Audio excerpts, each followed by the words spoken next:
Hello everyone, hope all of you are doing well.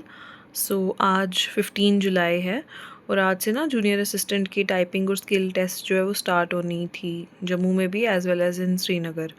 तो जिनका भी आज टाइपिंग टेस्ट हुआ है प्लीज़ शेयर करना कैसा गया आप लोगों का typing test, as well as मतलब अगर किसी के पास पैराग्राफ्स होंगे ना जो आज एग्ज़ाम में पूछे गए हैं तो वो भी प्लीज़ शेयर करना मेरे ईमेल एड्रेस पे इफ़ यू कैन और इफ़ इट इज़ पॉसिबल, या फिर अगर आप लोगों को ये पता होगा कि कहाँ पे मतलब वो जो पैराग्राफ्स हैं प्रैक्टिस करने के लिए मुझे मिल जाएंगे तो वो प्लीज़ आप शेयर करना कमेंट सेक्शन में।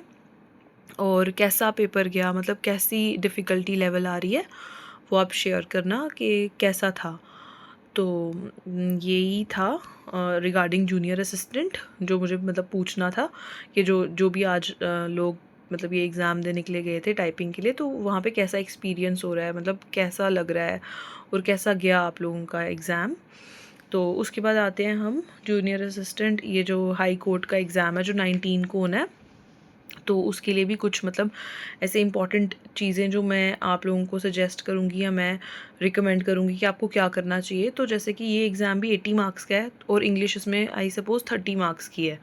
तो अगर तो कोई इंसान अभी मतलब जो ये 2-3 दिन बचे हैं, क्योंकि अगर 19 को एग्ज़ाम है तो अभी जो 2-3 दिन बचे हैं उससे अगर कोई सजेशन लेना चाहेगा तो आई वुड सजेस्ट कि आपको वोकैबुलरी पे ध्यान देना चाहिए, ठीक है। और अगर आपके पास ब्लैक बुक है तो बहुत अच्छा, अगर नहीं है तो उसकी भी पीडीएफ आपको ऑनलाइन मिल जाएगी। तो वहाँ पे भी सारे जो भी मतलब एसएससी और जो भी एग्ज़ाम्स होते हैं उनके पीवाईक्यूज़ मिल जाएंगे। आप जितने सिनोनिम एंटोनिम्स प्रैक्टिस कर सकते हो वो करो, या फिर जैसे ईडियम फ्रेजेस हो गए, वन वर्ड सब्स्टिट्यूशन तो आते नहीं है। और उसके अलावा इंग्लिश में आर्टिकल्स और इन सब के ऊपर आप प्रैक्टिस कर सकते हो। उसके बाद आते हैं हम जीके के ऊपर। तो जीके पे मतलब आई वुड सजेस्ट कि अभी आप करंट अफेयर्स रिवाइज़ करो। और करंट अफेयर्स मतलब आप एक वन शॉट वीडियो लगा लो, चाहे किसी भी चैनल की, कोई भी सेंटर का जो पढ़ाते हैं, परचम क्लासेस हो गई या फिर इंडो लोगोस हो गया, या फिर कोई भी जो भी जैसे एक देवाशीष अवस्थी करके है चैनल वो भी कराते हैं, या फिर कुछ भी कोई भी आप लिख दोगे ना जैसे 6 मंथ्स की कंपाइलेशन ऑफ ये करंट अफेयर्स, वो आ जाएगी यूट्यूब पे वीडियो, तो आप देख सकते हो। उसके बाद जो स्टेट वाले हैं, स्टेट में आई गेस ट्रिपल एस वाले जो सर हैं वो कराते हैं, या फिर जेके एग्ज़ाम क्रैकर पे भी देख सकते हो, पर मुझे लगता है ज़्यादा अच्छा स्टेट का जो होगा वो ट्रिपल एस से आप कर लोगे, तो आपको ट्रिपल एस से देख लेना चाहिए। उसके बाद आ जाते हैं हम कंप्यूटर पे। तो कंप्यूटर पे तो मुझे लगता है कि जो न्यू पैटर्न पे जिस हिसाब से क्वेश्चन आ रहे हैं तो वही आपको देखने चाहिए इस टाइम पे। बाकी रिवाइज आप अपने नोट्स कर सकते हो, या फिर जो अरिहंत की बुक आती है ईजिली, मतलब वो एक दिन में भी अगर किसी ने पहले से पढ़ा हो ना, क्योंकि जो अभी टाइम है वो तो रिवीजन का है, तो दैट मीन्स आप लोगों ने पढ़ा है पहले से, अब आपको रिवाइज करना है। फिर कुछ लोगों ने मेरे मतलब कमेंट सेक्शन में ये कमेंट करके, मतलब एक टीचर है वो मेरी नॉलेज में लाए, उनका नाम था शायद लर्न विद मीज़ू, तो वो भी देख सकते हो। एक अवेकनिंग क्लासेस वाले सर हैं, वो तो मैंने देखा है वो अच्छा पढ़ाते हैं, उनसे तो उनकी वीडियोज़ मैंने फॉलो भी की हुई हैं, वहाँ से भी आप देख सकते हो। उसके अलावा जो मतलब ये जीके ये तो हो गया ना, मतलब जीके में थोड़ा बहुत आप ये देख लोगे, जैसे कुछ इंपॉर्टेंट पासेस देख लो, ठीक है। जैसे हिस्ट्री की टाइमलाइन कर लेना, जे एंड के की भी एज वेल एज मतलब जो इंडिया की है वो भी, क्योंकि इस पर भी कोई ना कोई क्वेश्चन तो होगा ही, ठीक है। फिर उसके बाद आप जो स्पेस मिशन हो गए ना, जैसे इसरो का, नासा का, कुछ भी कोई अगर रिसेंट हुआ होगा तो वो देख लें, वो करंट अफेयर में भी वैसे कवर हो जाएगा। कोई रिसेंट अवार्ड वगैरह मिला है तो वो देख सकते हो, ठीक है। ट्रांसपोर्ट पे क्वेश्चन देख सकते हो, या तो वाटरवेज या तो हाईवेज या फिर रेलवेज का कोई क्वेश्चन, ये भी इंपॉर्टेंट है, ये भी आ सकता है। फिर नेशनल पार्क्स वगैरह आजकल जैसे ना ये पूछते हैं ना कि वाइल्ड लाइफ सेंचुरीज का, और लिखी होंगी सामने दी होंगी स्टेट्स और बोलेंगे मैच द फॉलोइंग कर लो, तो उनको नज़र दे के चले जाना। उससे क्या होगा, जब वहाँ पे आएंगे अगर एक दो भी आती होगी तो ऑप्शन एलिमिनेशन से ना बाकी सब भी हो जाती हैं, जो बाकी दो ऑप्शन होते हैं वो हो जाते हैं, ठीक है। उसके बाद जैसे ये यूनेस्को की मतलब वर्ल्ड हेरिटेज साइट आप देख लोगे, अभी जो भी रीसेंट पेपर्स मैंने एनालाइज किए उनके हिसाब से मुझे ये लगता है कि ये क्या करते हैं, जैसे जो जूनियर असिस्टेंट का एग्जाम था उसमें टेंटेटिव लिस्ट वाले पूछे हुए थे। फिर एक और एग्जाम मैंने देखा था उसमें उन्होंने सीधे लिस्ट पूछी हुई थी, बताओ इनमें से कौन से जो हैं वो हैं, ठीक है। बाकी जो भी मतलब क्वेश्चन टफ आएगा ना वो सबके लिए टफ आएगा, मतलब जिसके लिए आप कुछ नहीं कर सकते हो उसको तो आप मूव ऑन करके आगे बढ़ जाना, क्योंकि इस एग्ज़ाम में भी अब से शायद ये है नेगेटिव मार्किंग स्टार्ट हो गई है। तो जो तो आपको लगेगा कि हाँ डूएबल है तो वो उसी टाइम कर लेना, ठीक है। फिर आगे हाई कोर्ट जो जॉब अवेयरनेस वाला जो 10 मार्क्स का वो था, तो उसकी किसी की भी या तो वन शॉट वीडियो देख लो, या तो फिर आप जैसे आपने बस सर्च करना है यूट्यूब पे, वहाँ पे आ जाएगा आगे। मैंने देखा था कि स्टडी नॉर्म्स वाले जो सर हैं, रेमो सर, उन्होंने भी कराया है। फिर एक कोई एडवोकेट सर हैं, उन्होंने भी कराई हुई है। EACT क्लासेस से भी आपको मिल जाएगा ये। मतलब जॉब रिलेटेड अवेयरनेस जो है वो हाई कोर्ट वाली, वो तो कहीं से भी मिल जाएंगी आपको, ठीक है। जो भी आपने अभी तक अपने नोट्स वगैरह बनाए हैं, आप उनको रिवाइज़ करो, ठीक है। कुछ नया पढ़ने की ज़रूरत तो है नहीं अभी, तो मतलब जैसे ना, और टेंशन लेने की भी ज़रूरत नहीं है, क्योंकि जो मेहनत करने का, पढ़ने का टाइम था वो तो हो गया। अब ये जो 2-3 दिन है, अगर आप इसमें स्ट्रेस लोगे और अपनी मतलब हेल्थ ख़राब कर लोगे, उससे अच्छा यही है कि आप जो आपने ऑलरेडी पढ़ा है वो रिवाइज़ करो। और जो ऐसे टॉपिक्स होते हैं जिनको मतलब जो भूलने वाले हो गए, जैसे करंट अफेयर हो गए, या जो मतलब बड़े मतलब इस तरह के टॉपिक हैं जो नहीं याद रहते हैं, उनको रिवाइज़ कर लिया जैसे बैठ के, ठीक है।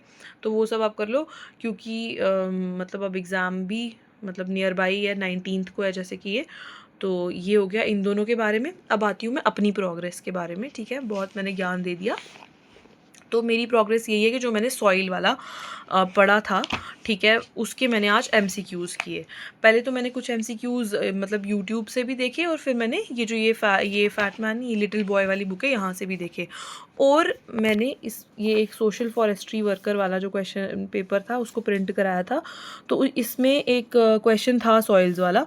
तो ये है जैसे कि लेटराइट सॉइल्स के बारे में बोला हुआ है कि बताओ इसमें से कौन सा इनकरेक्ट है। तो क्वेश्चन ये है कि these are formed in the areas with high temperature and low rainfall. नहीं, मतलब लेटराइट सॉइल का मतलब क्या होगा, जो लीचिंग से बनते हैं, जो जहाँ पे बहुत हाई रेनफॉल होगी और वो ऊपर वाली टॉप साइल जो है वो बह गई, और नीचे वाली जो रह गई है वो हो गया लेटराइट सॉइल। तो ये लो रेनफॉल वाले एरिया में तो बनेगा ही नहीं, तो ये तो रॉन्ग है। फिर ये जो सॉइल्स होते हैं इनमें एक्सेस ऑफ आयरन ऑक्साइड होती है, जिससे इनको रेडिश कलर आ जाता है, तो ये सही है। फिर है कि लाइम एंड सिलिका जेल जो होते हैं वो लीच्ड हो जाते हैं ड्यू टू एटमॉस्फेरिक कंडीशंस। तो ऑब्वियसली ऊपर जो लाइम वगैरह है वो बह जाएगा, तभी तो मतलब उनकी लीचिंग हो जाएगी एटमॉस्फेरिक कंडीशन की वजह से, ये भी सही है। तो इसमें रॉन्ग आंसर कौन सा है, 1 ओनली, ठीक है। जैसे ये ग्लेशियर वाला क्वेश्चन है, तो मतलब be wise about the things that you study. जैसे कि आपका एग्ज़ाम है कल परसों, तो आपको अगर जैसे दिख रहा है कि हाँ ऐसी तरह की चीज़ें आती हैं, अब जैसे ये क्वेश्चन है, ठीक है, ये अगर डिफ़िकल्ट है तो ये सबके लिए डिफ़िकल्ट है। ये पेपर जो था ये मैंने इस टेलीग्राम वाले उससे डाउनलोड किया था। तो जैसे ये है कि स्टेट्स कब बनी, अब ये किसको पता होगा, कौन होगा इतना बैठा फजूल टाइम वेस्ट करेगा इस तरह के क्वेश्चन करने के लिए कि हिमाचल प्रदेश कब बनी, नागालैंड कब बनी, अरुणाचल कब बनी, और स्टेट टू सिक्किम कब मिला, और फिर उनकी क्रोनोलॉजी भी लगाए। तो ऐसे क्वेश्चंस पे टाइम वेस्ट नहीं करना होता है, इनको सीधे स्किप करना होता है। बट जिसके पास बहुत मतलब टाइम है वो बैठ के करता रहे। तो उसके बाद आ जाते हैं हम, जैसे फॉर एग्जांपल ये बैक्टीरियल डिजीज़ेस कौन सी वाली थी। फिर उसके बाद ये मतलब ये पेपर मुझे थोड़ा बहुत इसका लेवल आसान ही लगा। मैंने इसमें सिर्फ जीके वाला पार्ट ही जो है वो प्रिंट किया है। बाकी मैथ्स और रीजनिंग मुझे लगता है इसमें बहुत ज़्यादा है, इसका तो मुझे सिलेबस भी नहीं पता था, बट ये पेपर मैंने जब देखा तो इसमें मुझे ऐसा लगा कि क्वेश्चन जो थे वो ठीक थे, ठीक है। Now coming on to one more point, वो ये है कि मतलब बड़े सारे लोग ये भी कमेंट करते हैं कि जो फैट मैन बुक है या परमार एसएससी वाली जो बुक है, it is not meant for JKSSB, it is only meant for SSC. See मतलब मुझे किसी के साथ कोई वो नहीं वो स्टार्ट करनी है कोई मतलब लड़ाई या कुछ ऐसी, जो भी है आपकी अपनी ओपिनियन है, अगर आपको नहीं पढ़नी है आप मत पढ़ो। पर मुझे ये समझ नहीं आती है कि चलो ठीक है ये एसएससी के लिए बुक होगी, लेकिन जो फंडामेंटल राइट्स हैं वो तो वही रहेंगे, जो हिस्ट्री है वो तो वही रहेगी, जैसे सॉइल्स वाला जो टॉपिक है वो तो वही रहेगा। इनफैक्ट इसमें कॉन्साइज वे में दिया है, जैसे मैंने कल एनसीईआरटी पढ़ी और पढ़ के सॉइल्स वाला चैप्टर पढ़ा, पूरा अंडरस्टैंड किया, उसके बाद उसके नोट्स बनाए। ऑन द कॉन्ट्ररी इस बुक में वो सब कुछ एक पेज में दिया हुआ है, और मुझे कोई ज़्यादा मेहनत भी करने की ज़रूरत नहीं थी, बस इसको पढ़ना था और इसको वो करना था। अब अगर आपको नहीं अच्छा लगता है आप मत पढ़ो, लेकिन आप मतलब जैसे ये कह रहे हो कि नहीं ये बुक जो है वो अच्छी नहीं है, it is not meant for JKSSB, but then who are you to decide कि ये नहीं है जेकेएसएसबी के लिए। जितना हमारे लिए मतलब है ज़रूरी, हमें उतना ही पढ़ना है, जो हमारे लिए नहीं ज़रूरी होगा नहीं पढ़ेंगे और मतलब आगे बढ़ेंगे। खैर मुझे इन डिस्कशंस में नहीं जाना, तो सॉइल की बात करते हैं। जैसे इसमें पूरा ये बताया हुआ है, तो ये सारी चीज़ें मैंने उससे भी की थी, एनसीईआरटी से भी की थी। और जैसे यहाँ पे ये भी पूरा बताया हुआ है कि अलूवियल सॉइल जो है वो 40% ऑफ द लैंड जो है वो में मतलब को कवर करता है। उसके बाद रेड सॉइल्स आते हैं, उसके बाद ब्लैक सॉइल्स आते हैं, उसके बाद लेटराइट सॉइल्स आते हैं, ठीक है। फिर अलूवियल सॉइल्स के बारे में पूरा बताया हुआ है कि ये वाइडली कहाँ पे स्प्रेड हैं। अच्छा, उसके बाद जैसे दो तरह के होते हैं ना, ठीक है, एक हो गया न्यू अलूवियल और एक हो गया ओल्ड अलूवियल। तो न्यू अलूवियल जो होता है वो मोर सूटेबल होता है फॉर एग्रीकल्चर, ठीक है। और जो ओल्ड अलूवियल होता है वहाँ पे ज़्यादातर यही होते हैं, मतलब कंकर वगैरह होते हैं, ठीक है। फिर ब्लैक सॉइल की बात की, इसको हम कॉटन सॉइल बोलते हैं। उसके बाद ये हो गया कि जैसे ये कहाँ कहाँ पे पाया जाता है, ये सारी चीज़ें सेल्फ फ्लोइंग होता है, इम्पर्मिएबल होता है।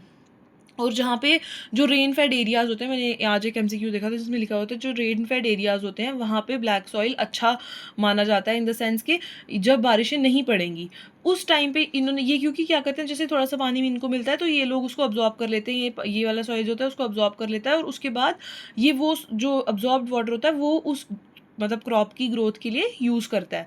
तो इट इज़ मतलब गुड इन दैट सेंस कि मतलब ये थोड़ा सा भी पानी अगर इसको मिलता है तो इसको एब्जॉर्ब करके वो चल जाता है। जैसे ये यूएसडीए वाला ही हमारे काम का नहीं है, ठीक है। और ये अगर किसी मतलब सेंटर के एग्जाम में पूछते होंगे तो ठीक है हम इसको अवॉइड कर देंगे, नहीं पढ़ेंगे, ठीक है। ये तो अपने ऊपर है ना कि कैसे किसी चीज़ को अपने मतलब उस हेल्प मतलब अपनी उसके लिए फेवर के लिए यूज़ करना है हमें। अच्छा, सो मूविंग ऑन, फिर मैंने पढ़ी थी सॉइल जो कंजर्वेशन है उसके लिए, कि सॉइल कंजर्वेशन में हम कॉन्टूर प्लोइंग करते हैं, ठीक है, जैसे लाइंस जैसी बनाते हैं ये जो हिली एरियाज़ होते हैं वहाँ पे। उसके बाद एक हो गया मल्चिंग। मल्चिंग क्या होता है कि मॉइस्चर रिटेन करवाने के लिए, जैसे कोई हमने मतलब कुछ क्रॉप ग्रो की है उसके ऊपर हमने ये लीव्स रख दी या कुछ ऐसे प्लांट मटेरियल रख दिया। फिर आ गया टेरेस फार्मिंग, ठीक है। टेरेस फार्मिंग क्या हो गया, step by step hilly areas में ही ऐसे तरह की भी फार्मिंग जो है वो देखी जाती है, ठीक है, जैसे हिमाचल प्रदेश उत्तराखंड में। फिर शेल्टर बेल्ट्स हो गई, ठीक है, जहाँ पे हम रोज़ एक तरफ कुछ लगाते हैं एक तरफ कुछ लगाते हैं, ठीक है, ताकि सॉइल जो है वो इरोड नहीं हो जाए। फिर उसके बाद स्ट्रिप वाली होगी, इसमें रोटेशन ऑफ क्रॉप्स करके चलते हैं हम, ठीक है। उसके बाद एक होती है जहाँ पे बहुत सारे हम पेड़ लगाते हैं, तो पेड़ हाँ ये शेल्टर बेल्ट्स ही हो गया, जहाँ पे आप रोज़ ऑफ प्लांट ट्रीज़ लगाते हैं, जैसे हमने कश्मीर वाले साइड पे भी देखा होगा, एक पूरी उधर लाइन भर में जैसे ये ट्रीज़ उगाए होते हैं, वो हो गया शेल्टर बेल्ट्स। और स्ट्रिप वाली जो फार्मिंग होगी वो होगी जहाँ पे क्रॉप्स रोटेट कर करके लगाते हैं हम नैरो स्ट्रिप्स में। अच्छा, ऑल्सो अगर किसी को मेरी बातें मतलब आज थोड़ी ऐसे रूड या फिर थोड़ा ऐसे वो लग रही होंगी, वो इस वजह से है क्योंकि बड़े सारे मतलब चीज़ों को मैं इग्नोर करने की कोशिश करती हूँ, बट कुछ चीज़ें होती हैं जो फिर आपको मेंटली इफ़ेक्ट भी करती हैं, जैसे कि कुछ लोगों के बड़े इनसेंसिटिव कमेंट्स होते हैं, ठीक है। और कुछ लोग ये भी नहीं सोचते हैं कि किसी से बात करने का तरीका जो है, अगर आप कभी किसी के साथ फेस टू फेस बात कर रहे होगे तो आप किसी तमीज़ के दायरे में बात करोगे, बट जस्ट बिकॉज आप कमेंट कर रहे हो या टाइप कर रहे हो तो आप ये सोचते हो कि हम कुछ भी बोल दें या कुछ भी चल जाए, या फिर दूसरा बंदा जो होगा उसके अंदर कोई इमोशंस नहीं है तो हम कुछ भी मतलब बोल देंगे तो वो हमारा क्या ही कर लेगा। बट ऐसे टाइप करने को तो अगर आप किसी को कुछ बोल रहे हो तो वो भी आपको उल्टा जवाब दे सकता है, लेकिन इंसान सोचता है कि हमें ऐसे नेगेटिव कमेंट्स पे या नेगेटिव चीज़ों को अपने ऊपर इफेक्ट नहीं होने देना, क्योंकि ऑलरेडी इंसान की लाइफ में और बाकी सारे बड़े स्ट्रगल्स होते हैं जिनसे वो गो थ्रू कर रहा होता है। तो मतलब थोड़ा सा दूसरे का भी ख्याल रखना चाहिए कि उसको कैसा लगेगा ये पढ़ के। अगर ये सेम चीज़ें जैसे मतलब बहुत सारे लोग अच्छे कमेंट्स भी करते हैं, अच्छी बातें भी करते हैं, वो पढ़ के भी मुझे बड़ा मोटिवेशन मिलता है, लेकिन इंसान होता है ना कि थोड़ा नेगेटिव अगर किसी ने कुछ बोल दिया हो तो वो उसको ज़्यादा इफेक्ट करता है, ज़्यादा बॉदर करता है। जैसे फॉर एग्जांपल अगर किसी दिन आप कहीं जाओ और कोई आपको कॉम्प्लीमेंट दे दे कि आज आप अच्छे लग रहे हो, तो आपको बहुत अच्छा दिन गुजरेगा क्योंकि आपको लगेगा कि ओह किसी ने आपको अप्रिशिएट किया है।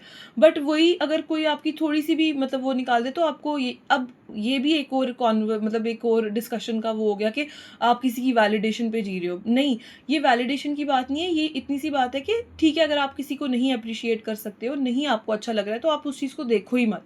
आप उनको ऐसे ना डिमीन करने वाले कमेंट्स या किसी पे हंसने वाली जो बात होगी, ये एक अच्छी चीज़ नहीं है टू बी, एंड इससे आप कोई अच्छे सिटीज़न अच्छे इंसान नहीं बन जाते हो। तो इंसान को हमेशा अपने ऊपर काम करना चाहिए कि वो थोड़ा सा ना मतलब अच्छाई की तरफ जाए, रादर दैन किसी को जिसको आप जानते भी नहीं हो उसको बुरी बातें या बुरी चीज़ों या फिर उसको मतलब लेट डाउन करने की कोशिश कर रहे हो। तो अगर ये आप किसी अनजान इंसान के साथ कर रहे हो तो जिनको आप जानते होगे उनके साथ आप क्या करते होगे। खैर, आई एम रियली सॉरी, मतलब मैं बिल्कुल ही आज ऑफ ट्रैक हो गई और बहुत मतलब ये बड़ा ही ज़्यादा मुझे बड़ा बिल्डअप हो गया था चीज़ों का, तो मैंने ये सब ऐसे बोल दिया। I am really sorry. तो कल मैं थोड़े पॉजिटिव माइंडसेट और पॉजिटिव अप्रोच से दोबारा स्टार्ट करूँगी। बट खैर, मैंने सॉइल पढ़ा था आज और सॉइल के एमसीक्यूज़ जो थे वो किए थे। इसके अलावा टाइपिंग की थी, और अगर किसी को पता होगा कि टाइपिंग के जो आज पैराग्राफ्स आए वो कौन से हैं तो प्लीज़ शेयर करना, और अगर मेरी कोई बात बुरी लगी होगी तो आई एम रियली सॉरी।